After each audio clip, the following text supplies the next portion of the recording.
good morning, afternoon, or evening, and welcome to the Bloody Disgusting Network. The following show is just horrifying. Beware.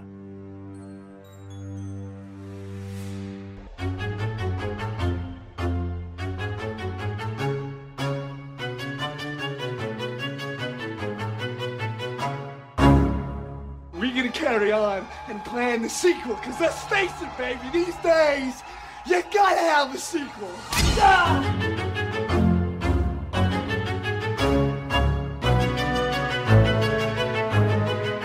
And welcome back to Micro Queers. It's your bi-weekly queer horror short roundup, and I'm Joe. And I'm Trace, and we're talking something that, I don't know, Joe, it hit a little close to home in Off Track. Yes, the title of the short is Off Track. It is directed by Henry Darrow McComas, written by Travis Bryant, who is also the star. And I'll just give you the quick log line so I can stop reading and actually look at you. This is when two YouTubers present their fictional relationship for an online show, the performance becomes so convincing that one begins to unravel as he descends into a dark obsession with the very fantasy that he created. I love that you say look at me, because the funny thing about these video chats is, like, I'm looking at you, but again, for anyone watching us, like, I'm looking down, not at the camera, so it's very weird. Yeah, no, I will say, Joe, that this is the first short we've done where it ended, and I was like, what happens next? Yeah, this is an appropriate tease. This also feels arguably like one of the most contemporary shorts that we have done. And maybe that's just because it's talking about something really new and modern in terms of like social media and like YouTubers. They're a thing. They can make a living off of it. They lie to us. Yeah, I mean, that's what I meant by it hits close to home, right? Because you and I, our friendship has developed on the air. Oh my God, you love me. Oh my God, I knew this was coming. For us. No, because honestly, when I started watching the short, I was like, did he send me the wrong video? Like, am I about to like get in?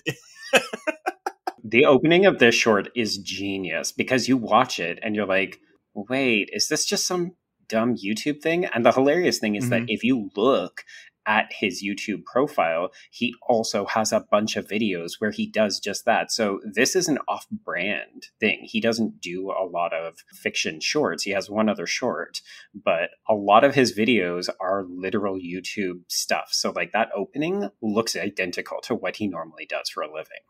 Well, that's, yeah, because stylistically, it's a lot brighter. It's a more, like, warm color palette to it. The second it goes into horror movie mode, like, you can see the filter change. And it's, I mean, it's obvious, but it works. Yes. Yeah, 100%.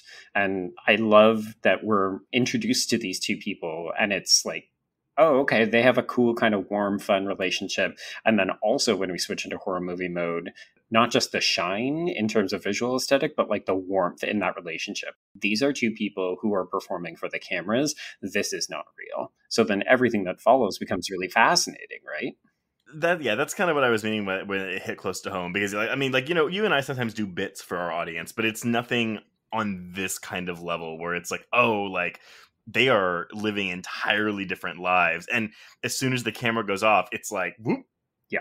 Switch flipped. Yeah, like, okay, we are back to being professional colleagues. No one is listening. No one is watching. We don't have to pretend anymore. But of course, the very premise of the short demands that one of them can't tell fiction from reality. So what do you make of this descent into madness? So it's one of those things which I honestly, I wish it were longer. Like, it's a 10-minute short. It's not that long. And I get what's going on here, obviously. Yeah, he really falls in love with the guy. He gets obsessed. He starts going crazy. What the log line you just gave. I honestly, like, want to see more of the development of it. And I really want to know Jack's side of the story. Like, I want to know more there. Because it's very one-sided. Like, we're seeing everything from Travis's point of view. That being said, I did like this a lot, and I really appreciated how queer it was. There were parts, even in their videos together, I was like, oh, God, gays. But that's just me coming out. Yeah, I mean, it's definitely got that kind of fake flavor to it. Like that's what I love about the artificiality of their filmed scenes Mhm. compared to what they're really like in real life, where there's a kind of coolness to it. It's like, let's just get this done. It's a job. It's a job. Yeah, 100%, right? I will say the thing that I didn't like about this, and you cued me to it when you said, oh, it's only 10 minutes and I wish there were more. I find that there are a couple of parts that they happen a little too quickly. Like the obsession goes from, we're having a good time on camera. Oh, I wish you would stay. Hey, do you want to do a little bit of dinner? No, I can't. Yeah. And then all of a sudden it's like he's driving late at night and he's got these massive bags under his eyes, like a full face of zombie makeup on. And I'm just like, oh, we went from 0 to 60 quick. The makeup, I was like, oh, he is strung out. Like, yeah. To the point where even like, and I know it's just the actor's eyes, but like it looked like when people like CGI like big eyes over their eyes, so they look like almost like chipmunks, but it's very uncanny. Like that's what it looked like to me. Yeah. But yeah, so I agree with you. Like, I think this is less successful as a short and more successful as a proof of concept for a film, which, again, you can have a short that works as a proof of concept, but narratively speaking, yeah, there's a bit of a jump there. Yeah. I mean, I appreciate, and just in terms of the queer factor, like, we do get some sort of a queer love scene in here before it's abruptly cut short. It honestly, this is something we haven't really talked about a lot, but I'm like, there is I'm trying to think about how to say this delicately. Are you going to say like there's a reluctance to show actual sexuality, but also like more aggressive forms of sexuality? Well, leaning into the aggressive bit, because in my Grindr days, I've come across many guys who, I mean, the choking is one thing, like that's obviously a kink that some people are into, but also like rape play or being called an F slur during sex, like being demeaned during sex. And so when I was surprised that we didn't go down that alleyway with this. Again, not to yuck anyone's yum. If you like that, you like it. Not my cup of tea. But it just reminds me of that kind of subset of the queer community that really likes to be demeaned. And maybe, I guess choking is a form of abuse, but like faux abused in that way. I took it as a mixture of some kind of kink, but also, the pleasurable characteristics of autoerotic asphyxiation are well documented. Yeah, but then when he calls him like, he's like, "Oh, do it, come on, you pussy!" Like, blah blah blah. Like, I'm surprised we didn't get an F-bomb drop there because it just felt like that's where we were heading. So I was surprised, happy that we didn't go there. But again, this may be a bit of a digression from like the actual meat of the short, but that's just something that really stuck out to me.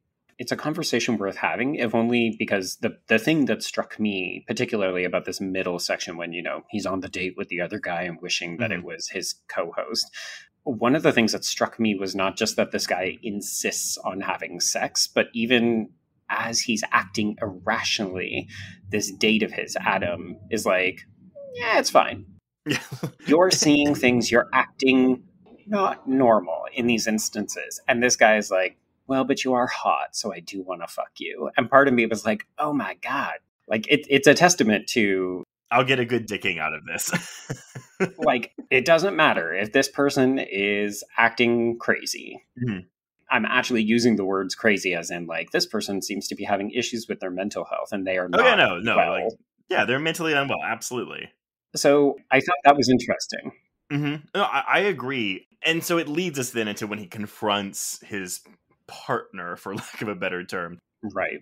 And of course he has a boyfriend and all this stuff and blah, blah, blah. I mean, we don't know if Jack was leading him on at all, if he saw this obsession coming, he didn't say anything about it. Maybe the money was too good. I mean, again, these are details that we're not given in this short that I want to know more about. So I guess really that's kind of segueing. Well, actually, before we segue into we'll be watching a feature-length version, the cliffhanger-ish ending, like where he... So I've never heard of this game before where you blindfold someone and just put things in their mouth so they can guess, but it makes for probably a fun video. Oh, sure. Yeah. Obviously, this is going somewhere dark. Like, it's not going to be something good. Like, okay, we get the plastic orchid, but then I was like, okay, well, what's in the box? It's not a dick. It's not a dildo either. Oh, my God. But, well, because we also miss it, right? We miss the murder. And so I will segue this then. So watching this as a feature-length film, this is one where it's not like you could take these scenes, which feel like different parts of let's say an 80-minute feature, and you can actually insert things between them to make it a full-length feature. And that's where why I think that it would work. Whereas where some of the ones where it's like, oh, we're watching one scene, how do you expand this? How do you add meat to this to make it a full-length feature? I think there's already enough here where you just have to add, you have to fill in the blanks. Oh, yeah, I agree with you. I think that there's a really solid foundation here. And you're right that a lot of these scenes feel like, oh, okay, you just flesh this out. You move this in. We talked about how it feels a little expedited. So you let that psychosis, that descent into madness breathe a little bit more. You would want to spend a little bit more time firming up their relationship, or maybe even making Jack your proper hero. Because at the end of it, do they need to battle after the murder comes out? Well, or is it one of those things where we stay in Travis's POV, and so everything is from his perspective, but it's like, oh god, what's the movie where it's like we see everything from one perspective, but then it's something I saw in film school. But basically, it's like someone's in love, the person they're in love with is rebuffing them, and then basically the halfway point of the movie, it switches perspective, and the movie starts over from the other person's perspective. And we've learned that everything we've seen before has actually been like, oh, they're an obsessive stalker. So it's completely different. Oh, it's Audrey Tautou, He Loves Me, He Loves Me Not. Really good movie. Okay. That's not at all where I thought you were going to go. I love that idea. I think that's fascinating because, A, it gives it a bit of a novelty. And also, I love the idea of recontextualizing, making you question as a viewer. Because that is one of the, I think, not bad things about the short, but it is pretty obvious where it's going. So being able to switch that story up in a full-length feature would really help it, because you wouldn't be expecting, oh, we're restarting this, but it's all very different than what I thought I was watching. Absolutely. I mean, again, a lot of narrative tricks and gimmicks you can employ here to make it more than your typical run-of-the-mill stalker, obsessive fan, or obsessive friend type situation. Yeah. So question, in this hypothetical feature, would you want to see more of the YouTube, for lack of a better term, cinema verite incorporated in, kind of like what we see in Spree and other recent films like that? Yes, but I think... Oh god, this sounds so pretentious. Let's put it into chapters, and each chapter begins with a YouTube, one of their YouTube videos, but then the content that follows is kind of a twisted version of that. Not towards an anthology, it has to have a narrative through line to it, but I don't know, some kind of thematic aspect to that, where we see stuff from their fake life juxtaposed against the reality of what their lives are. I like it. Yeah, I feel like you're actually drawing from our recent rewatch of Harper's Island, where the end of that series, the coda, is the video footage from the beginning of the first episode, where they're just pleasant and happy, and you're like, oh, all of these people are dead. Spoilers for Harper's Island. Yeah. Yeah, sorry, everyone dies. Oh, I'm sorry, almost everyone dies. Almost everybody dies. But yeah, listeners, let us know what you thought of Off Track, and would you want to watch a feature-length version of this? Obviously, Joe and I say yes, and if you say yes, let us know what your version would look like. So on that note, I think we can cross out Off Track. Yes, and cross out Micro Queers.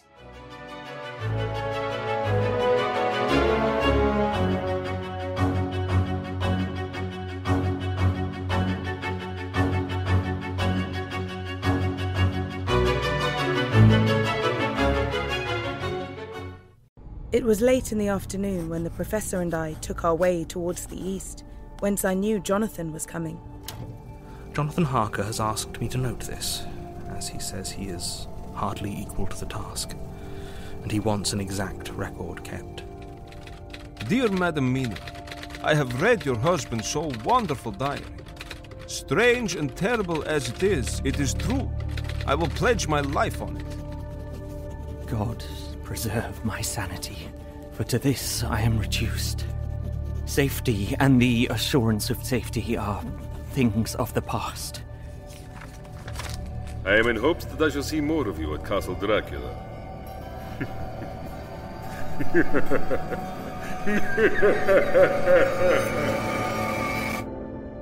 Listen to Regarding Dracula wherever you listen to podcasts, or find us online at bloody.fm.